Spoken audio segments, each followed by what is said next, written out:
Hola chiques, ¿cómo andan? Hoy quería comentarles la película El último duelo del 2021, interpretada por Jodie Comer, Matt Damon, Adam Driver, Ben Affleck, Serena Kennedy, Alex Lauter, Julian Firth, Fiona Marieult, Chloe Harris y un gran elenco. La verdad es una gran película, una extraordinaria película, una obra maestra diría yo, que no tuvo el reconocimiento, lamentablemente, el reconocimiento que merece y que merecía en el tiempo de su estreno. Y digo esto y lo destaco porque la temática es novedosa y pocas veces narrada de la forma en que está narrada por Ridley Scott, que es su director. Y tiene un atractivo extra también porque apunta un poco al morbo de saber quién es el culpable de una situación de violación, de adulterio, entre la protagonista, que es Jodie Comer, que interpreta a Magritte, esposa de Matt Damon, que es Sir Jean Le Carreus, y víctima de una supuesta violación por mano de Adam Driver, que es Jacques Legris. Estos tres son los protagonistas de esta tragedia, historia trágica, y todo transcurre bajo el reinado de Carlos VI de Francia, en una Francia convulsionada por guerras, por disturbios, durante el reinado de Carlos VI. Y Ridley Scott elige una forma muy particular de narrar la historia, porque en el primer acto presenta a los personajes, a los protagonistas, y luego narra dos versiones de los hechos, una que es la de Magritte y la otra que es la de Jacques Legris. Y en las dos versiones, evidentemente, las diferencias son notables porque la visión de cada uno converge en que el culpable es el otro, o en todo caso ha sido un encuentro consentido y no una violación. O una violación en el caso de la versión de la dama. Y todo apunta a esclarecer esto de una forma brutal y injusta, diría yo, que es a través de un duelo. La concesión del rey a partir del juicio que se efectuara en reclamo de Matt Damon, del personaje de Matt Damon, por haber sido su esposa víctima de una violación, de una supuesta violación, conlleva a que él pida un duelo en beneficio de la verdad. Y aunque el rey es reticente a llegar a esta conclusión a través de un duelo, como no hay pruebas y las acusaciones son cruzadas, no hay forma de probar la verdad de una parte o de la otra, se encontrarán Matt Damon y Adam Driver en este duelo que fuera el último en realizarse para dirimir este tipo de problemas tan difíciles de dilucidar en todas las épocas, no solo en aquella. Pero el marco y el contexto histórico son muy favorables a que esta historia se sienta muy real, porque se mezclan la religión, la ignorancia, los avances de la ciencia a paso de tortuga, entendiendo que en los misterios del ser humano, hasta ese entonces misterios porque la ciencia no se alejaba del todo de suposiciones o de creencias poco científicas, del misticismo religioso, conllevan a que esto se termine desencadenando en un duelo brutal para poder encontrar al culpable y al inocente ante los ojos de Dios de esta forma tan poco conveniente. Y la verdad que la película es muy buena en ese sentido porque tiene Ridley Scott la habilidad de contar las tres historias de una forma muy detallada y muy clara, haciendo hincapié en que las dos tienen puntos similares en su narrativa, pero evidentemente están encontradas a partir de la acusación de que la mujer fue violada por este personaje que interpreta a Adam Driver. Y en el caso de él, diría que fue una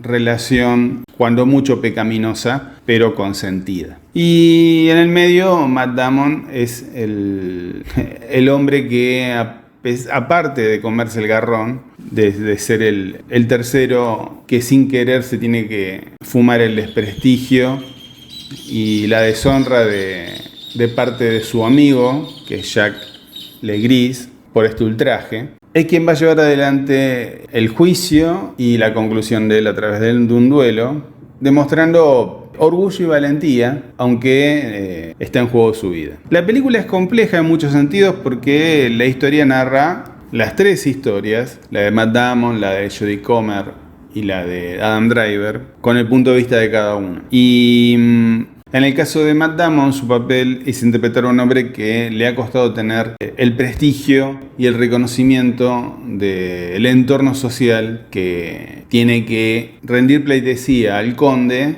que lo supervisa, que está interpretado por Ben Affleck, y en consecuencia al rey, que es Alex Lauter. Y en estos cargos de tanto peso, de autoridad y de honor y de jerarquía, en este entramado social tan complejo, él nunca se siente acreditado con la valía que cree merecer. Y en ese sentido, Adam Driver toma ventaja, el personaje de Adam Driver, porque tiene una relación con el conde que interpreta Ben Affleck, que es el conde Pierre Alarcón, y es el típico lujurioso, vividor, mujeriego, arrogante, que vive de mujer en mujer con los beneficios de su cargo y también por ser primo del rey. Esos beneficios le otorgan a él muchas licencias de todo tipo, pero con su inteligencia y su astucia sortea cualquier dificultad y vive de joda en joda, diría yo,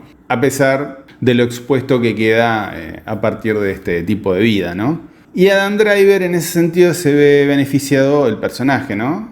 Ya que es Legris, porque lo nombra como un albacea, como un custodio de sus bienes, le lleva la contabilidad de sus bienes, de sus pertenencias, las recaudaciones, y eso lo acerca a una relación de poder, es su escudero, y aparentemente esto va en desmedro de Matt Damon, porque Ben Affleck le otorga la custodia del castillo que fuera del padre de Matt Damon, al fallecer este padre, que debiera ser encomendado a Matt Damon. Y Ben Affleck se lo niega, se lo otorga a Adam Driver, generando una disputa de poder y de bienes que debieran recaer por herencia en Matt Damon. Y esto genera más controversia, más disputa entre ellos, que luego se va a apaciguar hasta este evento donde hay un acto de adulterio, en definitiva.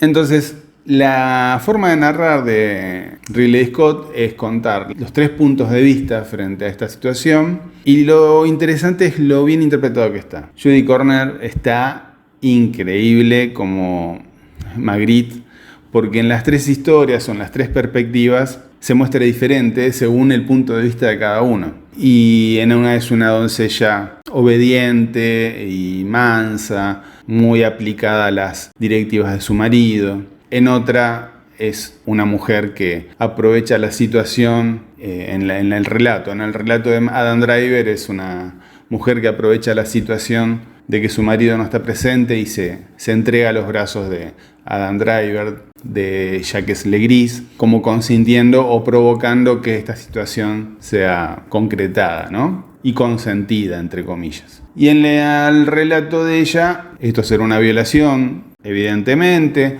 y su marido se presentará como un hombre que la trata como un objeto y una pertenencia, en definitiva, que ha sido mancillada por deshonra de este personaje que es Adam Driver, que es Jacques Legris. Y cada historia está interpretada de una forma magistral, porque en las tres formas, en los tres puntos de vista, las diferencias son notorias en algunos puntos y sutiles en otros. Y de esta forma va haciendo cada vez más atractiva la narrativa, y uno se da dando cuenta de que este entuerto, este culebrón de quién es el culpable, tiene muchos puntos de anclaje con una novela, de esas de las 3 de la tarde, pero adaptadas en un mundo medieval donde no hacía falta WhatsApp. La verdad que lo que uno llama comúnmente puterío es más infalible que el propio WhatsApp. No hace falta WhatsApp para esto, no hace falta tener un celular. En aquel entonces, como en cualquier otro tiempo, me imagino, el boca a boca era más infalible y más certero que cualquier tecnología o cualquier red social. Y eso es lo que lleva a un juicio público donde la gente, las habladurías, el chusmerío, el puterío de barrio, diría yo, exponen a estas tres personas y su buen nombre al juicio público, al juicio de la corte y al juicio del rey. Entonces, para dirimir este entuerto, todo desencadena en un duelo entre Matt Damon y Adam Driver, que es brutal. Creo que la película está genial, porque te traslada a una época que uno dice, en las pinturas y en los cuadros se ve muy bella, pero al verlo interpretado de esta forma y narrado con una recreación de época tan cuidada, uno diría, no quisiera haber vivido en esa época ni loco, con las incomodidades y los riesgos de vida o muerte que uno tenía, ya sea por una peste, por el hambre, por un accidente, por una dolencia médica maltratada. Las expectativas de vida eran muy cortas y se sufría más de lo que se disfrutaba de la vida. Y está muy bien recreado eso. Y el vestuario, las locaciones, los castillos, son formidables. Ridley Scott le da en ese sentido un realismo brutal. Inclusive las luchas, las batallas que se desencadenan en la trama, hasta inclusive el último duelo, son tremendas. Es descarnada la forma de representarlas, muy brutal, muy explícita. Se siente el metal, la carne destrozada, la sangre, el sufrimiento, la exposición del cuerpo ante la violencia de una forma brutal. Inclusive el acto de violación es muy explícito. Y también refleja, diríamos, la ignorancia de la época al no entender que la mujer ocupaba en la vida de un hombre un lugar mucho más privilegiado del que tenía. De hecho, era una mierda vivir en esa época y ser mujer, ¿no? Pero explica muy bien la historia que la mujer era, lamentablemente, y creo que lo ha sido hasta finales del siglo XX inclusive, un objeto que poco importaba a la hora de ver si era feliz o no, si estaba satisfecho o no con lo que le había tocado en relación de matrimonio. Y la ignorancia que había sobre esto a todo nivel implicaba que ni siquiera pudiera disfrutar de una relación sexual plena con el hombre que él había elegido para ser su esposa. Hace mucho hincapié en la historia de Ridley Scott para detallar los pormenores de esta época tan dura y tan difícil para la mujer, por lo menos para este tipo de mujer que era depositada de manos de su padre como un bien en manos del futuro esposo. Y poco ella tenía derecho a elegir si eso era algo que la satisfacía o no. Los tiempos han cambiado, por suerte, en beneficio de la mujer y en beneficio de las relaciones de pareja actuales, creo yo. Pero deja entrever con las tres visiones, la de Matt Damon, la de Judy Corner y la de Adam Driver, que la duda prevalece frente a la verdad revelada. Porque la conclusión es que el duelo determinaría quién decía la verdad y quién no. Y es como tirar una moneda al aire prácticamente, en ese sentido. Creo que lo que tiene de punto alto la película, que es mostrar esta narrativa en forma tan detallada, lamentablemente le terminó jugando en contra a la película. Porque creo que su punto alto es lo meticuloso y lo detallado de las tres visiones y de cómo se desarrollaron los puntos de vista y los testimonios de cada uno, pero en algún punto se vuelve casi como un documental. Y como siempre tiene que remitir al origen, aunque está hecho de una forma magistral, se vuelve cansino en algún punto tener que encontrarse con la narrativa una y otra vez desde el principio con las variantes de cada uno.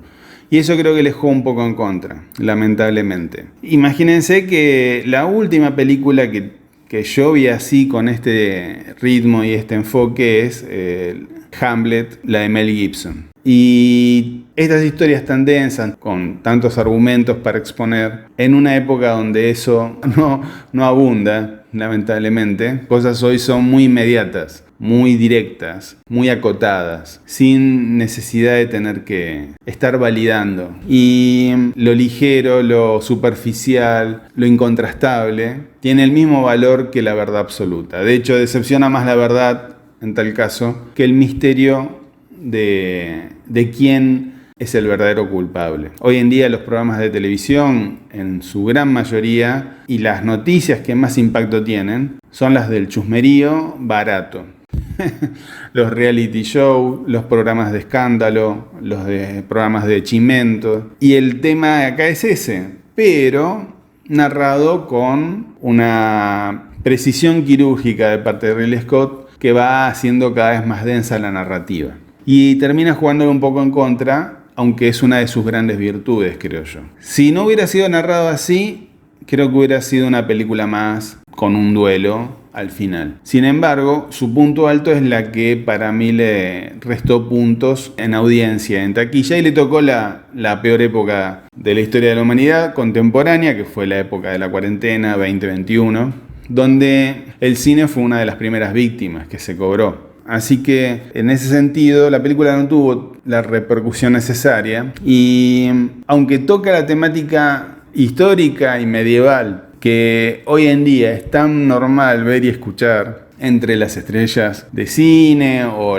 las figuras o las celebridades de moda, no tuvo el gancho en el público. Le tocó una época difícil para que la gente concurriera al cine. Y creo que eso es injusto para la película y para Ridley Scott. De hecho, después su siguiente paso es hacer la secuela de Gladiador, sintiendo yo a nivel personal, creo yo, un punto de vista medio mío, sintiendo que él buscaba algún reconocimiento y como no se le dio en esta película, intenta encontrarlo en una secuela de algo que fue exitoso para él, que fue Gladiador. Y lamentablemente la secuela es pero muchísimo peor que la original y que esta película. Yo creo que esta película es excelente. Siento que él buscaba un reconocimiento en ese sentido, que no se le fue dado. Y a veces creo yo que el director de cine o el artista, cuando ven que lo nuevo no atrapa al público, va a lo seguro, que es lo que ya conoce, que en este caso es una secuela de Gladiador. Y tampoco funcionó. Tal vez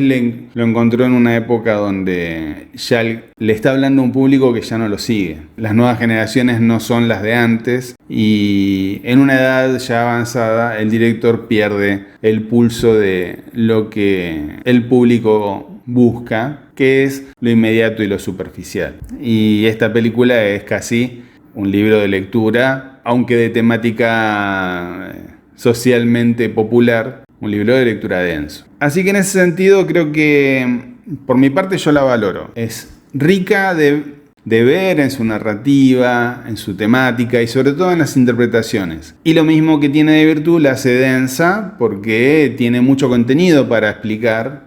Lo hace respetando los puntos de vista de los tres protagonistas. Y aunque tiene una dinámica muy buena, a la larga termina siendo un poco densa en su desarrollo. No en su forma de narrar, sino en lo mucho que tiene que explicar y contar, repitiendo una y otra vez la misma historia. El desencadenante es formidable. Y yo creo que es una gran película que no ha tenido el reconocimiento que merece. Las actuaciones son destacadísimas, el elenco, la recreación de época, el vestuario, las locaciones. Y creo que sin tener las virtudes de otro tipo de películas, por ejemplo como Corazón Valiente, que es similar en el contexto histórico, nada más que Corazón Valiente se desarrolla en Inglaterra y en Escocia. En este caso, tal vez el ritmo y la temática en sí la hacen diferente a ese tipo de películas épicas que han tenido más reconocimiento social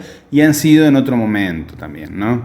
En un momento donde la epicidad todavía tenía un valor histórico en el cine. Y acá, ya al estreno de esta película, los primeros 20 años de este nuevo siglo, la epicidad no es un valor propio de la narrativa de este tipo de cine que va perdiendo público día a día. Así que yo se las recomiendo, véanla, está en plataformas, es una extraordinaria película, yo diría que es una obra maestra, tal vez la última obra maestra de Ridley Scott hasta la fecha, que les va a brindar una temática muy común y muy social, muy de estos días y muy de toda la vida, narrada en una forma muy detallada y meticulosa y rica a la vez, que te va a atrapar hasta el final para ver cómo concluye este último duelo del 2021. Se las recomiendo que la vean, comenten, suscriban, denle like si les gustó y nos estamos viendo en el próximo video.